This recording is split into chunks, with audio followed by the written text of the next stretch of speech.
And of course, I put this bibliography in Dewey order, and the first thing you're going to see is it got sorted wrong. But fortunately, it's only the first book, so we won't talk about the Skeleton Speak, which I don't have anyway. I'm not going to talk about the Skeleton Speak till we get around the corner over there.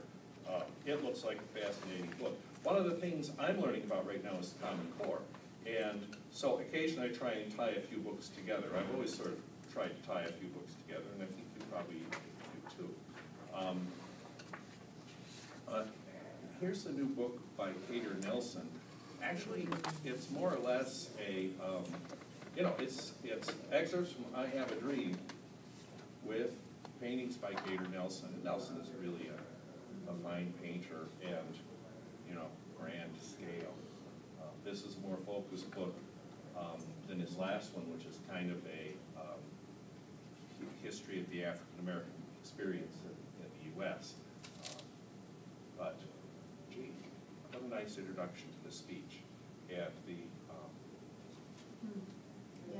Yeah. So, and these books will be around for a little while for us to look at. I'm going to try and whip through this, but I always wind up talking too long. So if you have any questions, just go ahead and ask, or if you've noted something about the book, negative or positive, fine with me. I'll just add something real quick about that one. That was available at the book fair, and it came with the CD, and a lot of teachers wanted it. We had to special order it for a lot of teachers.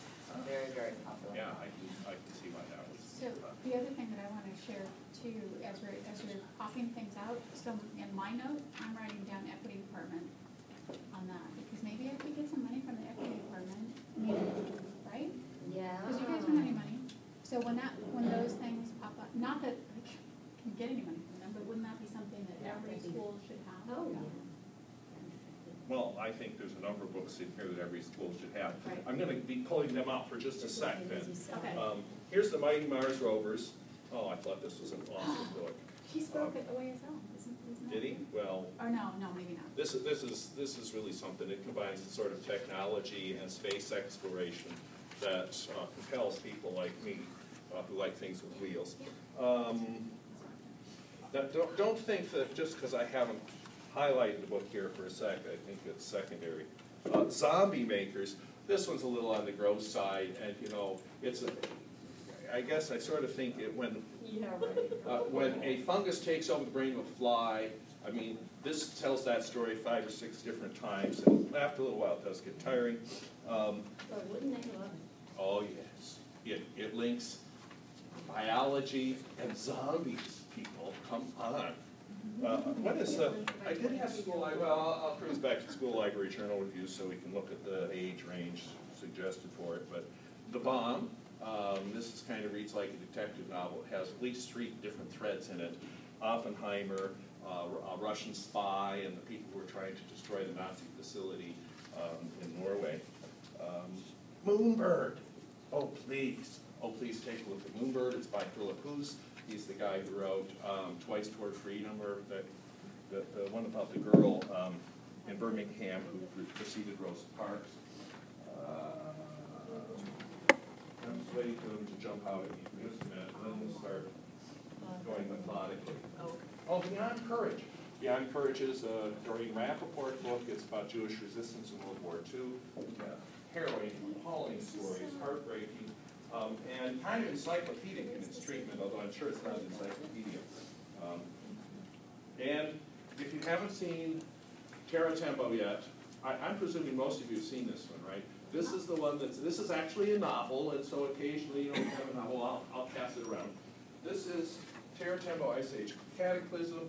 Local author writes the Missoula floods from the perspective of some children who travel back in time, go to the top of Mount, whatever it is, Council Crest, and get transported by a magical beast back to, it's really, I don't think it's even on the bid. Okay. Because if it was ancient, and this is, 2010, I didn't really include it on the bid.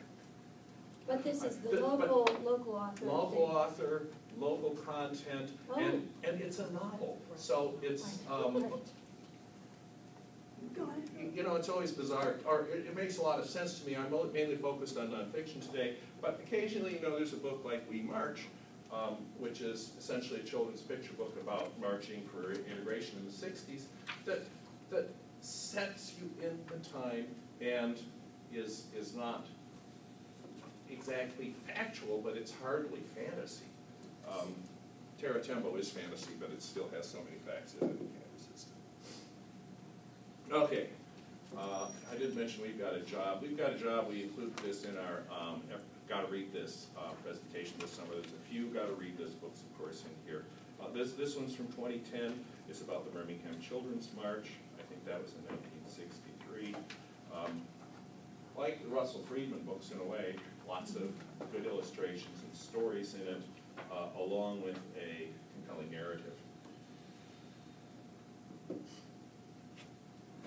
Here's one about battlefield dogs.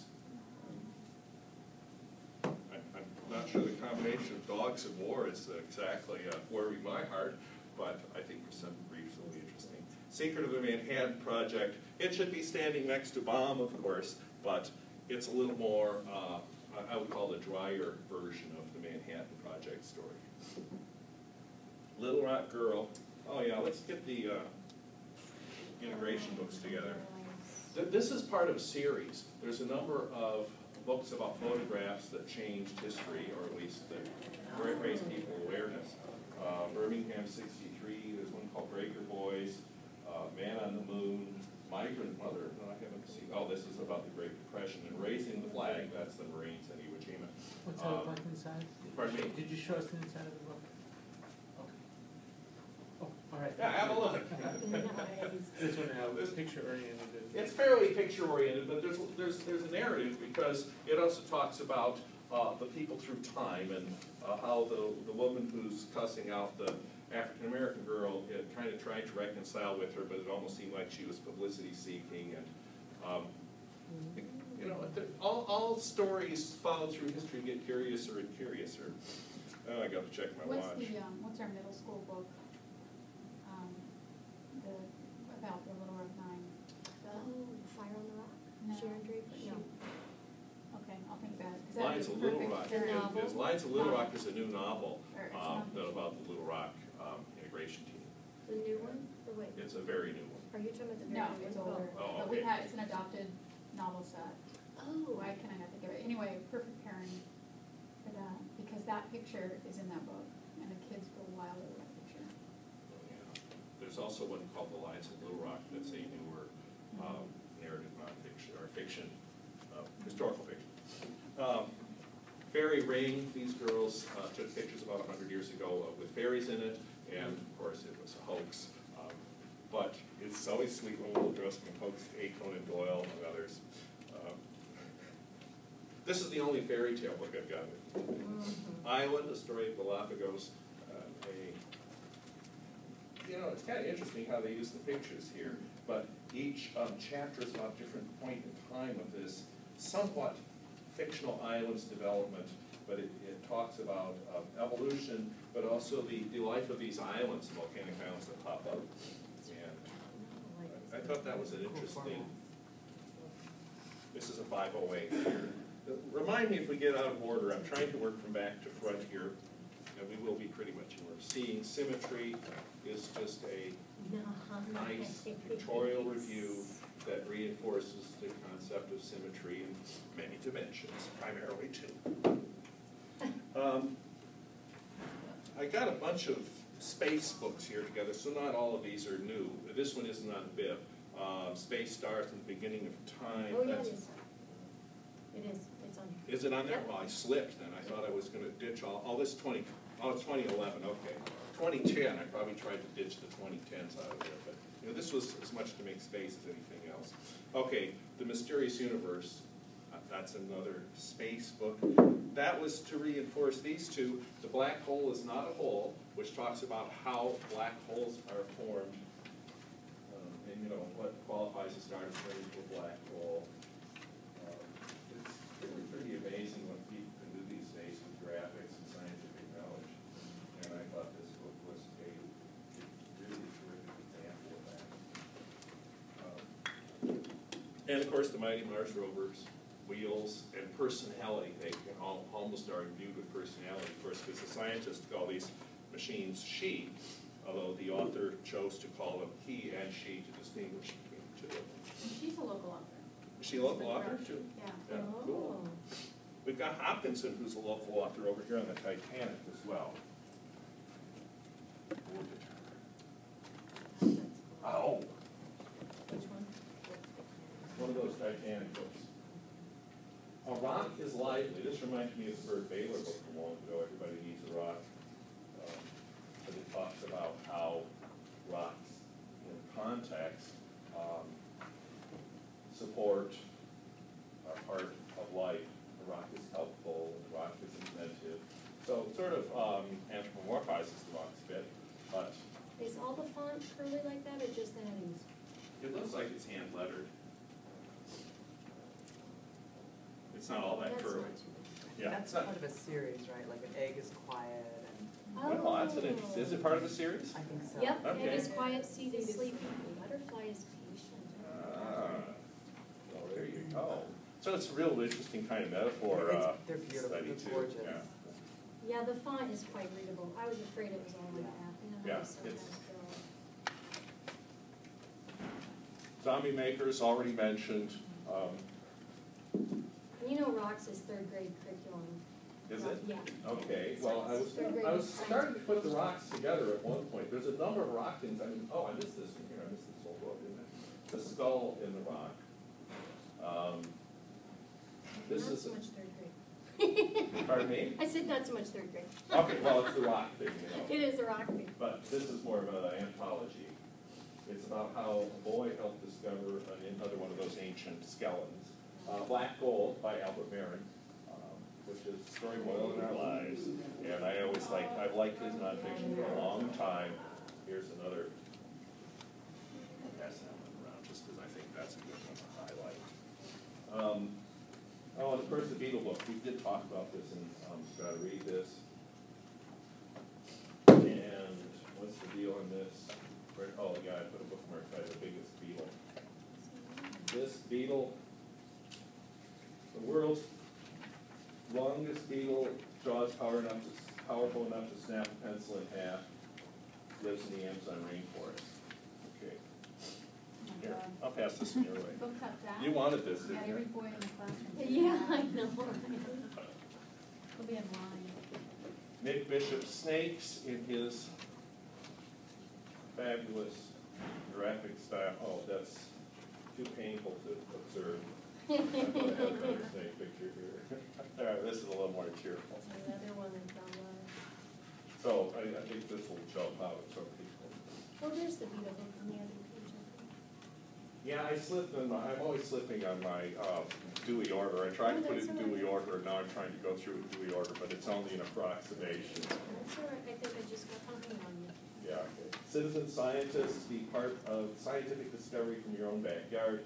And this talks about various projects where citizens record data and are part of the data collection process or various counts.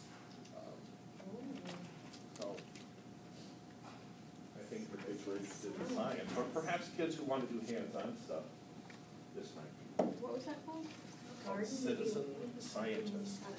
It's 590.723, Thank which you. should otherwise be in relatively good order, except for that first book, which I threw in the last.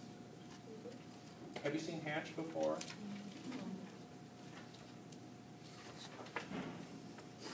It's can you guess whose eggs these are? Then it has a series of clues. Kind of reminds me of Hannah Hoban Children's Zoo in the way that it says this, except for older kids. And then, of course, here's the answer. So the questions are a lot more sophisticated than your typical guess what's next kind of operation.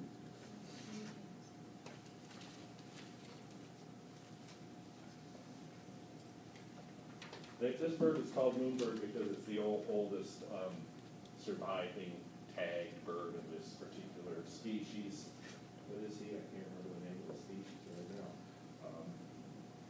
And they calculate that he's flown further than the distance to the moon at this point in his annual migrations.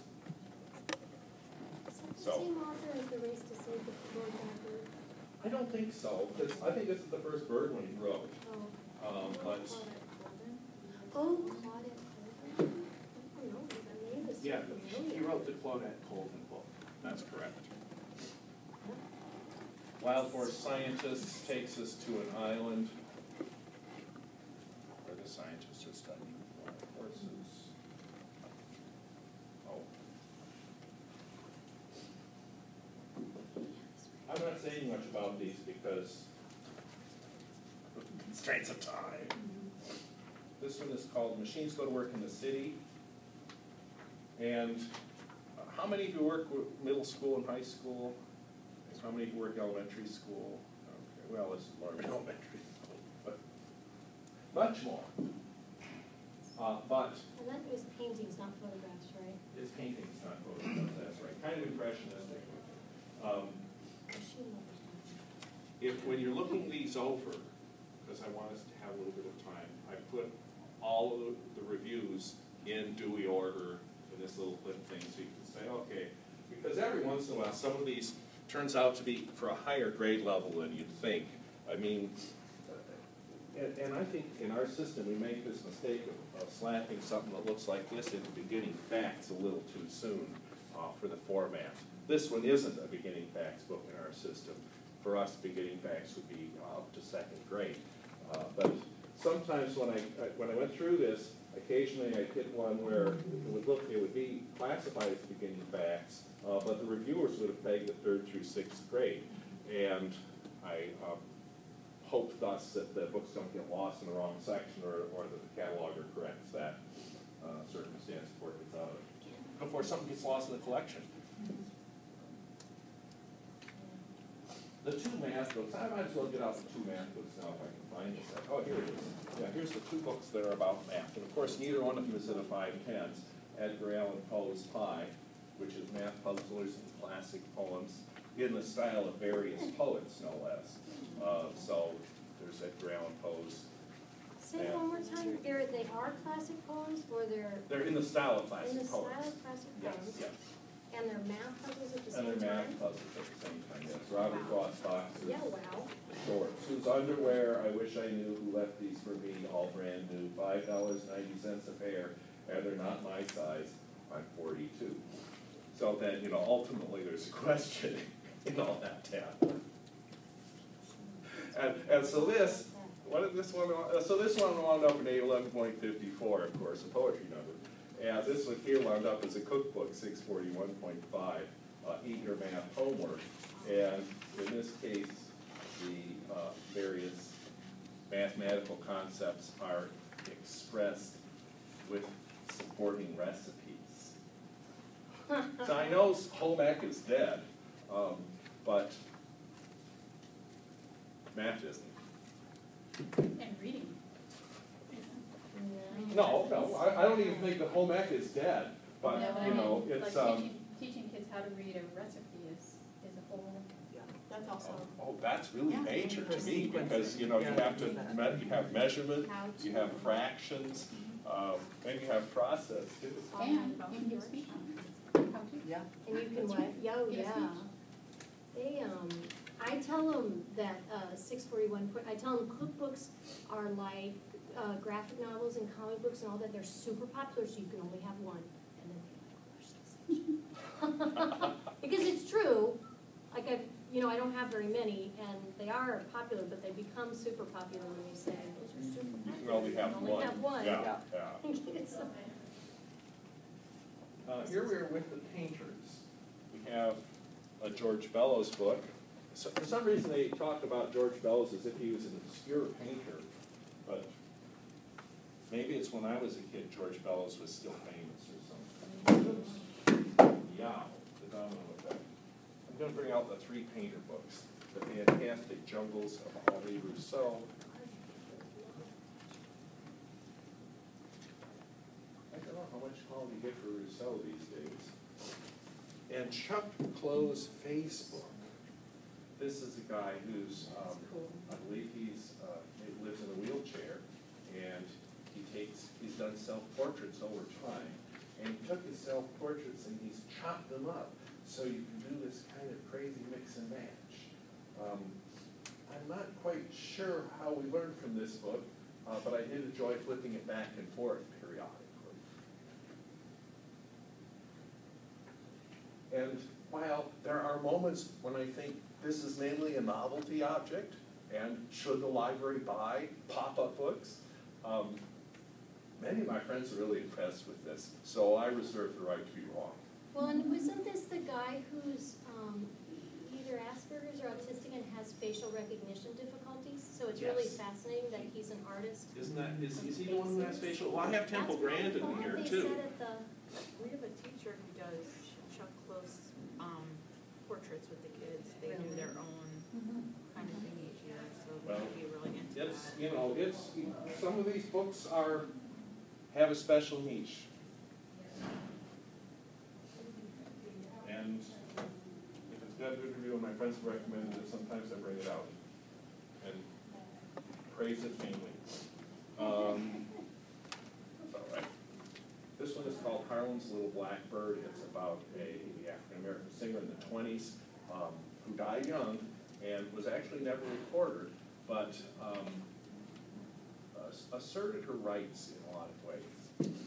And John Coltrane, Spirit Seeker, John Coltrane's musical journey. I understand there have been a number of Coltrane biographies like this.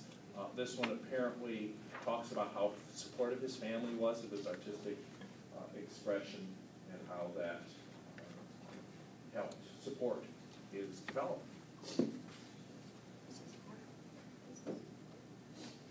We have, now, peculiarly enough, the phrase "touch the sky" has come together in two completely unrelated books. This one here about an Olympic high jumper, and this one here, which is called, I guess I gotta look at the spine, Walking on Earth and Touching the Sky, which is a collection of poetry, thematic poetry, from students on the Red Cloud Indian School. This is all by Lakotas, by kids. So this is all short kid poetry on the subject, for instance, of misery. are they thematically Dakota? I mean, are they about the Native American experience or just very general, like I think that, misery in general? well, they're kids talking about their experience. It looks to me as if, to some extent, from the Native American perspective, but to some extent from the kid perspective. Take a look. It's probably a poetry theme kind of book, right? Would you pass the Rousseau around for me? Sure, yeah. So, you know, I'm really shocked that there are no, that this is the only pirate book that I found my quick review of Foolin, because I believe that the publishers are missing something by not capitalizing on pirates right now. So here's, this is Douglas Florian, a poet who can capitalize on all kinds of things. There's one called Cherokee Timbers. I think that pirate poetry will be popular. Now, here's Passion for Victory, which is a book about the Olympics. And, you know, this is a fascinating book, but it only goes up to 1948. And so it's lovely. It's got this nice little quote from the 2nd century Olympics about somebody writing about the enthusiasm of the athletes. I just wish they would have brought it up a little closer to the present day. I've been trying something to tag on the story of the Olympics in ancient and early modern times, maybe the passion stopped. Well, that's true. Maybe, you know, in 48 After they the war. commercialized it. But look, Jim Thorpe, Yeah. there were a number of famous Olympians. This also covers the 1936 Olympics. There's certainly a number of Olympic Games in historic context that'll provide Yeah, yeah, you want, well, good this is what stories. is why did it stop? I don't Yeah, know. I don't know. I didn't get that far. Here's Langston Hughes' poem, I Too Am America. This is actually a pretty short poem, and well presented, because of course the illustrations are by Brian Collier. We'll pass that around, this. This, yes, we'll pass around. And forgive me, I meant to do it. Hey, this is Poetry High in Kid Appeal. This is just to say, while you were buying doll dresses, I sanded off your Barbie's face, which you constantly patted and praised. Forgive me, her beauty was only skin deep. So, for the lovers of Shel Silverstein, here's something new. And never too delicate either. I'm not going to pass this book around right now because you'll spend too much time reading it. But it's Beyond Courage. This is the one by Noreen Rappaport about the Jewish resistance to the Nazis. You can read, open it up to any page and read an appalling, scary story about somebody being brave who probably died in the end. Probably thus, at least middle school. 2 about the Titanic. You know, this reminds me about fiction and how fiction sometimes brings out facts. Some Whiteholler's descendant, great-granddaughter or granddaughter, recently wrote a fiction book about the sinking of the Titanic, where she revealed that her great-grandfather had lied at the inquest, and that in fact the Titanic had steered the wrong way and steered into the iceberg because of the old-fashioned the conflict between steering sailing ships and steamships. And then on the owner's orders, they tried to move away slowly, thus making things worse for the ship. Nonetheless, these are both nonfiction. Iceberg Right Ahead, The Tragedy of the Titanic, which is told more or less in chronological order, with a fine mixture of contemporary illustrations and recreations. And then the Titanic, Stories from the Titanic, which is individual narratives from the Titanic, by Deborah Hopkinson, a local author. I kind of think it's sort of funny that we didn't have too many new Titanic books last year, but this year they finally caught up with it. I was predicting it a couple of years ago we'd get a bunch of them. Well, that's the 910s, isn't it? And that's the 960s, so I want that one yet. Oh, we're in the 970s already. Okay. Larry Gets Lost in Portland. I don't know if you've seen, this was not reviewed. There's a couple of them. There's also Somebody Gets Lost in Seattle. This has lots of local landmarks. It's got all fun. So pass that one around just because I think, like Tara Tembo, it's the sort of thing that probably doesn't get enough publicity, but everybody around here should at least look at it. And where was that other library related book? This reminds me about the library. Did we put that together yet? Yeah, we'll get to it. Oh, it's right here. Hands Around the Library, Protecting Egypt's Treasured Books. Every time people band together to save a library and somebody makes a book out of it, I think we should at least be aware of the story. And here's one. Of course, you know, after what's happening in Egypt right now, it's not quite the happy ending that's in the book. But you could put it with that Jeanette Winter book about the librarian. Yeah, Aaliyah's books, or whatever that's called. Yeah, I'm not sure how to say. Here are 2 about John Adams and Thomas Jefferson, Worst of Friends, which talks about their feud after they were both president, and Those Rebels, John and Tom, which talks about the lead up to the American Revolution. Their relationship was, of course, historic, and these are 2, this is a real simple one, the first one, Those Rebels, John and Tom. They're both pretty primary in their presentation. Blizzard of Glass is a notable story about when I was a kid, I read about this explosion in 1917 in Halifax, And I was always one of those kids who studied history, but every once in a while you read about something, you think, what's the big deal? So I always thought, what's the big deal? Well, if you read this book, you'll understand why it was the biggest explosion before Hiroshima, and it did a lot of damage to a town in Canada. But probably because it happened in Canada was another reason why I mistakenly thought, what's the big deal?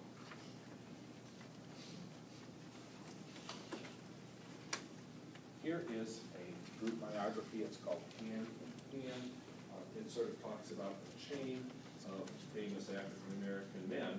I don't think there's any women in this, unfortunately. Starting with Benjamin Banneker and going right up to Obama. Treating Obama as a figure in this chain, linking Banneker, Booker, Thurgood Marshall, Martin Luther King. It was really touching to me, actually. It reminds me how we do live in historic times, and someday kids will appreciate that.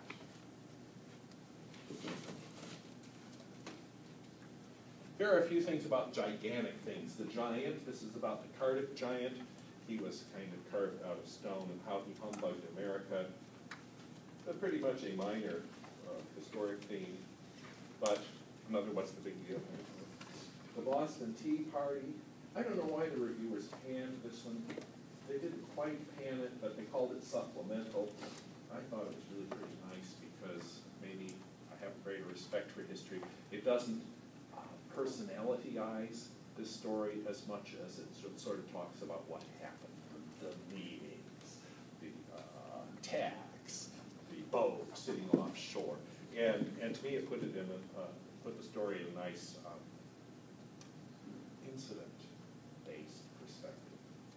Mysterious Bones, I think. Actually, the reason I brought Mysterious Bones was just the Kennewick Man book. I hope you've seen it. It relates to the first book on my list.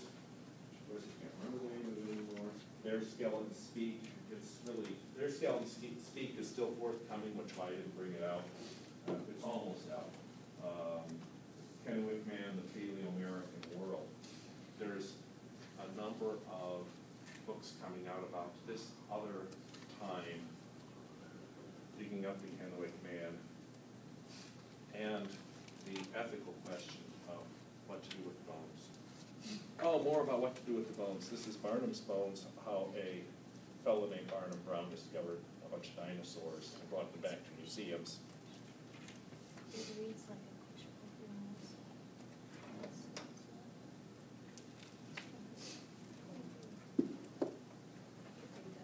All right, we just got to hit the biographies. We have a few more minutes? Yep. How are we doing for time? All right. Oh, I know your high school. Actually, before we hit the biographies, I'm going to do the graphic novel detour. Because there are a few in our catalog. If something is a graphic novel, we call it a graphic novel, even if it's a nonfiction graphic novel. Here's a set of 4 by George Washington, The Rise of America's First President. A Game for Swallows, which is apparently a terrible night in Beirut, that somebody's grandparents experienced when they crossed the green line and went to the wrong side of town. Are these on the list, did you say? I'm sorry. Yes, these are toward the bottom. Okay. There are 2 bottom segments. I skipped over the biographies for a minute, Okay. and I went to the graphic novels. Sears, not Sears, but this, it says graphic novel? Top of the second to the last Oh, page. Thank you. say it louder, I'm sorry. Susan. Top of the second to the last page. Thank you. JPM. This one's by Patricia McKissick. It's called Best Shot in the West. It's about an African-American man who was a shooter in the old days. Adventures of Nat Love. And then Annie Sullivan and the Trials of Helen Keller. And this one does the most interesting job of presenting the way Sullivan came into Keller's life, what Keller's life must have been like when she couldn't see or hear, how frustrated she got. It switches perspectives a bit, and you can see that these small pains will make it slow reading for a typical graphic novel reader. But it's an interesting way to present the story, and it'll help kids get through it a little quicker than they might if they're reading. So there are also some series biographies and a couple of series books on the table over there that I'd like you to take a look at. If you're interested in series biographies, it seems pretty hard to find biographies of contemporary figures like, who's that one I got here? Taylor Swift. While they're still popular. And I know, what do you try to do about that? You try to get pop star biographies in your libraries? No, there's Okay. not enough money to keep them modern. It would, by the time you get it, it's just not. Yeah, okay. Well, then you might not want to look at that table. Although the George Washington is actually out of one of these kind of series. Here are the Bronte sisters, their short lives, and their contribution to literature. I don't know if the kids would like it, but I like it. Temple Grandin, how the girl who loved cows embraced autism and changed the world. That is such a good movie. Is it a movie If too? you haven't seen that movie, it is such a good Well, movie. now it's a book. It's just titled Temple Grandin, it's such a good movie. She's the poster child for adults, Yeah. who, autistic adults who've grown up to have productive lives. And I'm glad for her support of having an autistic kid myself. I like this book. This is a book about Gutenberg and how Gutenberg's production of the book created a new world in a way. And so it's as much about how the book was a technological advance for the time as it is about the life of Gutenberg, about whom only so much is known, despite the fact that he was the first publisher. Oh. Paiute Princess, the story of Sarah Winnemucca. This is by Deborah Kogan. I just love Ray's pictures anyway. Bless you. Thank you. I haven't read this book yet, but I read the reviews and they were positive.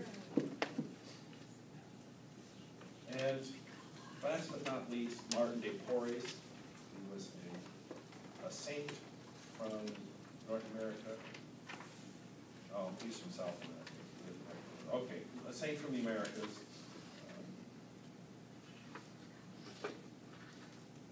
Ooh. And I always figure religious figures fit in a library collection in the context of their historic importance. Oh, sorry.